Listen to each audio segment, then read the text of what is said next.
Halo, selamat pagi teman-teman Logika Berpikir Desain di kelas R5B, di mana minggu ini sebenarnya kita adakan luring, tapi saya mohon maaf sebesar-besarnya karena tiba-tiba saya dikabari anak saya masuk ke rumah sakit dan suka tidak suka mau tidak mau saya harus segera pulang dan akhirnya saya buat online atau secara daring. Pada pertemuan ketiga kemarin, kita bertemu tanggal merah, artinya teman-teman libur gitu kan. Dan untuk mengejar ketertinggalan materi, maka kita akan belajar dua materi sekaligus di hari ini. Yang pertama adalah berpikir konvergen dan divergen. Konvergen dan divergen ini merupakan salah satu metode yang sudah lama ada di dunia kreatif, yang mana konstruksi berpikirnya itu adalah umum ke khusus dan khusus ke umum. Apa sih yang dimaksud dengan berpikir konvergen dan divergen itu? Mari kita simak.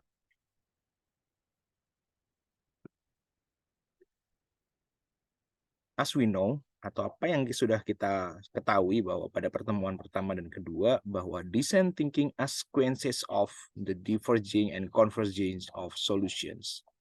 Yang artinya adalah berpikir divergen, berpikir design thinking atau berpikir secara desain atau logika berpikir desain merupakan sequences of atau merupakan part-part atau bagian-bagian dalam diverging dan converging of solution.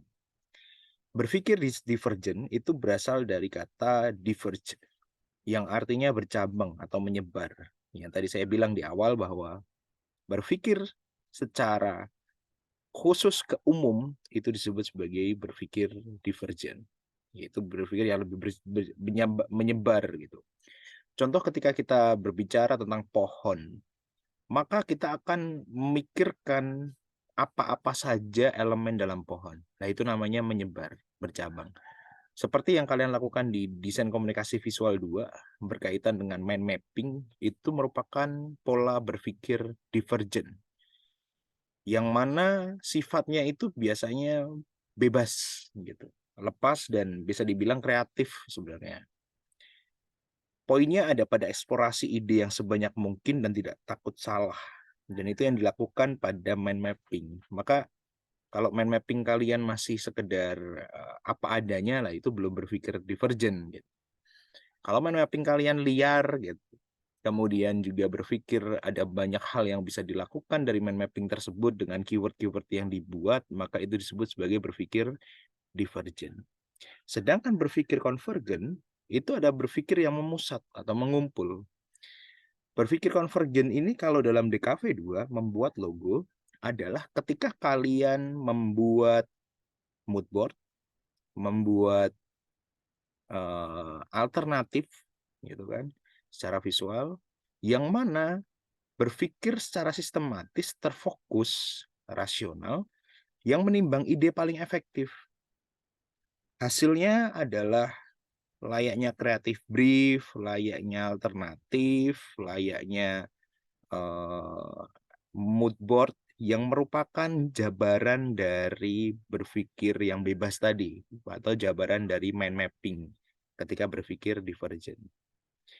Yang mana kita menimbang ide yang paling efektif dan efisien, yang kemungkinan paling tepat nih gitu. Dan biasanya hal ini digunakan untuk pemecahan masalah. Saya ulangi lagi, bagian divergent tadi adalah bercabang seperti layaknya dari khusus ke umum, sedangkan berpikir konvergen adalah dari umum ke khusus atau yang menyebar itu tadi dikumpulkan lagi untuk disesuaikan dengan konsep yang ingin dibikin. Itu yang disebut sebagai problem solving. Karena dengan begitu, kita jadi tahu hal-hal apa saja yang bisa berkaitan dengan desain yang kita garap. Gitu. Gambaran sederhananya kayak gini. Divergent itu mengeksplorasi ide, mengumpulkan kemungkinan-kemungkinan, sama layaknya mind mapping, kemudian rock sketch atau morphological metric gitu. Itu merupakan divergent divergent path atau pola-pola divergent. Sedangkan konvergen adalah menimbang, membandingkan ide dan memilih kemungkinan terbaik secara rasional. Jadi itu terjadi pada mood board, terjadi pada alternatif logo, terjadi pada alternatif desain yang disajikan.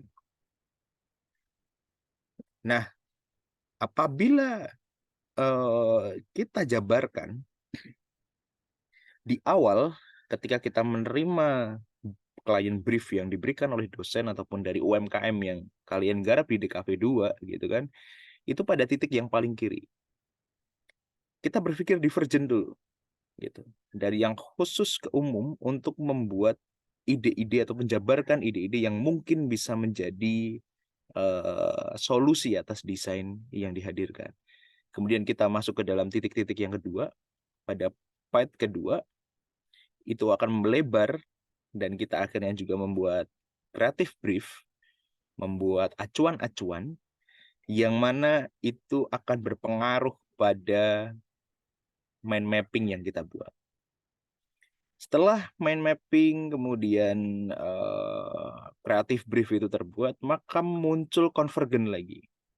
Konvergen ini dikunci dalam tulisan yang berbentuk creative brief gitu, yang tadi di awal itu dijabarkan, kemudian dikecilkan lagi dengan konsep-konsep kunci yang akan dihadirkan. Contoh, tone and manner-nya apa, kemudian gaya visualnya seperti apa, konstruksi berpikirnya seperti apa, kemudian bagaimana marketingnya akan diterapkan.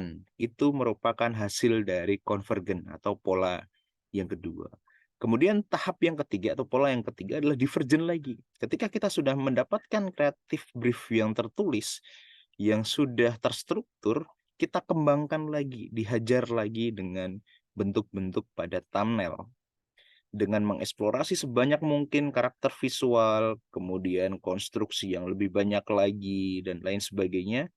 Kemudian kita fokuskan lagi pada step terakhir, di mana finding the right solution atau solusi paling baik itu adalah pertimbangan matang antara konstruksi creative brief, mind mapping, mood board, thumbnail, morphological metric, sampai alternatif yang dibuat.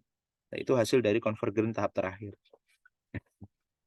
Di mana hal tersebut sebenarnya sudah kalian lakukan, hanya terkadang tidak disadari. Nah, berpikir konvergen dan divergen sama-sama dibutuhkan dalam proses desain. Seperti yang sudah saya contohkan tadi, bagaimana di Cafe 2 itu sebenarnya sudah kalian lakukan gitu. Pertanyaannya adalah, kapan atau pada tahap apa seorang desainer perlu berpikir konvergen dan kapan perlu berpikir divergen? Hal ini bisa terjawab ketika kalian bisa membayangkan bagaimana harus menyebarkan ide atau mengeksplorasi ide dengan memfokuskan ide-ide yang sudah ditetapkan, seperti membuat naskah kreatif brief itu merupakan pemfokusan dari ide. Sedangkan ketika kita mengeksplorasi bentuk-bentuk thumbnail, morphological metric itu adalah saat kita menyebar atau membuat split sebanyak mungkin di mind mapping, di thumbnail, di morphological metric gitu.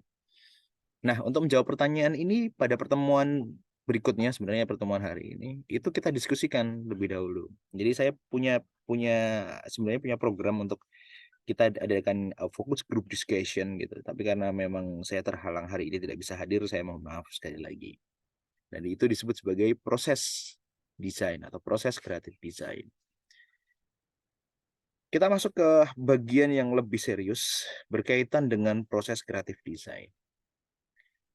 Dari berpikir kreatif atau bagaimana logika berpikir desain itu diterapkan sebenarnya adalah secara umum ada 5 proses yang digambarkan seperti yang sudah saya jelaskan pada pertemuan pertama, bahwa kita akan belajar empathize, define, ideate, prototype, dan terakhir adalah test.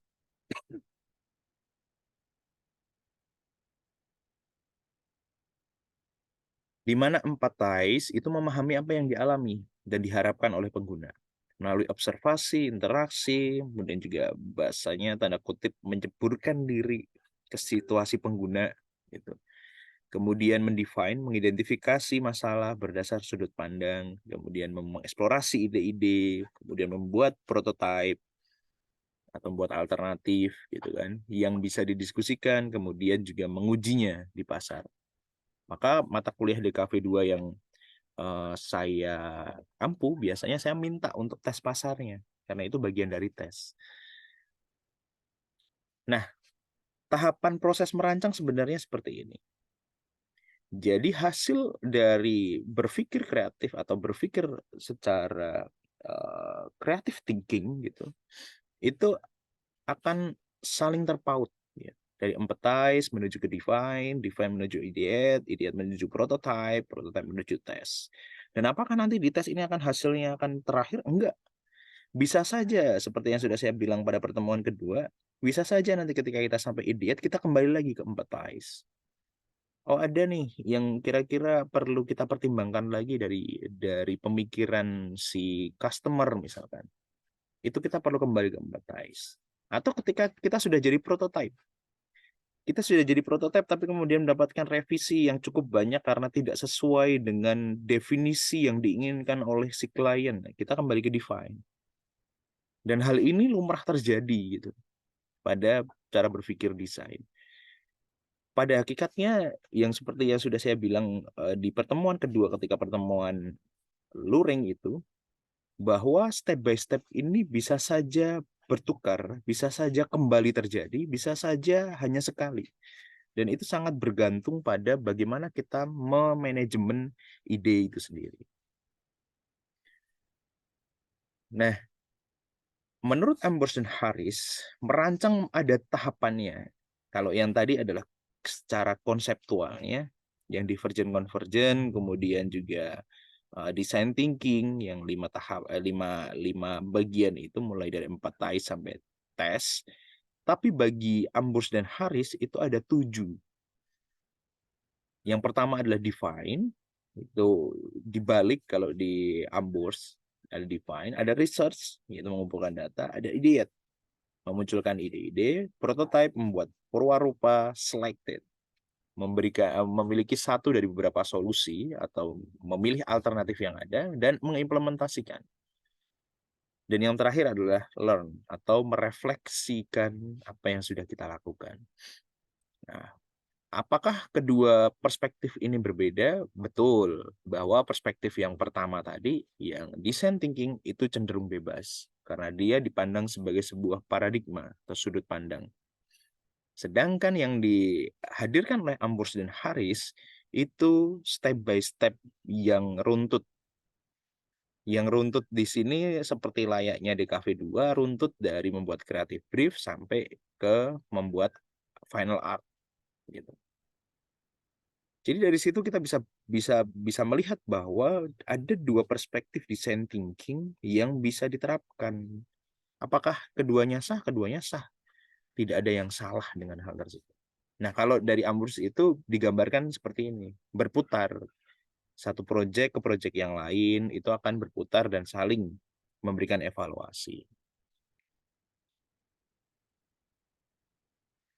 Apabila kita menggabungkan keduanya, kedua paradigma tersebut, bagi design thinking itu pada bagian bawah ada dari Ambrose yang 7 tahapan itu. Jadi di define itu sebenarnya meliputi empathize. Jadi memahami siapa pelanggannya dan lain sebagainya gitu. Kemudian ideat juga merupakan research juga bagian dari ideat. Kemudian prototype itu juga ada membuat alternatif dan juga memilih alternatif dan implementasi itu pada tes. Jadi proses merancang di antara kedua perspektif tersebut itu sebenarnya satu hal yang sama atau senada sebenarnya, mengajarkan kita untuk step by step menyelesaikan sebuah karya desain. Apabila kita lihat dari konvergen dan divergennya, dalam proses merancang yang juga dibandingkan dengan teori yang ada pada perspektif design thinking dan juga dari Ambrose tentang how to creating, itu digambarkan seperti ini. Jadi pertemuan yang tadi, yang slide pertama tadi, ketika kita gabungkan antara berpikir konvergen dan divergen, itu dapat terlihat bahwa secara divergen kita memahami klien, secara konvergen kita mendefinisikan problem secara spesifik. Seperti yang sudah saya bilang tadi bahwa seperti membuat naskah kreatif brief gitu. Hasil dari define itu membuat naskah kreatif brief misalkan. Kemudian mengumpulkan data sebanyak mungkin, mengeksplorasi ide dengan mind mapping gitu kan. Kemudian memusatkan perhatian pada sumber daya yang realisasi perwataan rupa terbaik gitu, atau mengeksplorasi bagaimana thumbnail atau morphological metric yang bisa kita garap. Dan pertemuan berikutnya kita akan mendiskusikan berkaitan dengan studi kasus. Gitu. Begitu teman-teman perkuliahan hari ini, saya ingin kalian memahami kembali. Saya akan berikan satu teks yang ada di Google Classroom. Tugas kalian adalah merangkum itu dan berikan respon berkaitan dengan design thinking atau teks dengan design thinking.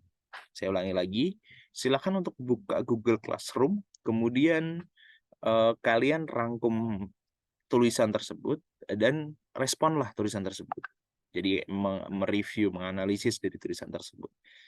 Apa pentingnya misalkan, atau apa manfaat yang bisa kalian implementasikan selama ini, selama kalian mendesain tidak hanya di Cafe 1 atau di Cafe 2, tapi pada karya-karya yang pernah kalian garap. Saya menunggu tulisan yang mungkin memberikan saya perspektif baru, dan thank you, selamat pagi. Oh iya, apabila ada pertanyaan silahkan chat di WhatsApp group. Terima kasih.